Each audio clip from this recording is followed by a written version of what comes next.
Bella's first attempt to assassinate the presidential candidate was about to begin, but the moment she opened her scope to adjust the angle, Nick caught the reflection and instantly knew he had a sniper's crosshairs on him. Yet he didn't even flinch, just kept on with his speech like nothing was happening. At the same time, Nick had already calculated he was exactly 3,300 meters from the sniper's position.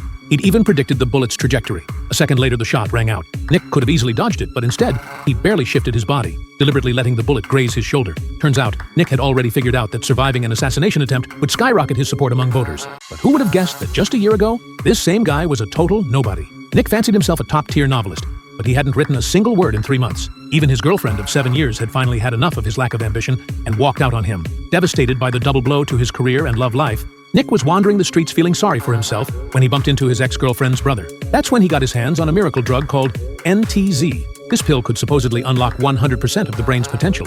At first, his vision became eagle-sharp. He could see every detail for blocks around. Every sound in the noisy street became crystal clear. He could even recall every single word from books he'd read 20 years ago. Nick couldn't believe it. One tiny pill had given him a brain like Tony Stark's. Ideas came flooding in like a tidal wave. The novel he couldn't write in 3 months, he knocked out most of it in just 1 hour. The next day, he rushed his manuscript to the publisher, but his boss wouldn't even look at it. He figured there was no way Nick could write anything worth reading. Nick, however, was brimming with confidence. "Just read 3 pages, he said, "and you'll be begging me for more." Sure enough, Nick had barely gotten home when his answering machine lit up with messages from his boss. The guy had already devoured over 40 pages and was desperately trying to reach Nick, demanding more chapters immediately. Nick was over the moon. This was it, the birth of a literary legend. But just as he was about to call his boss back, something felt off.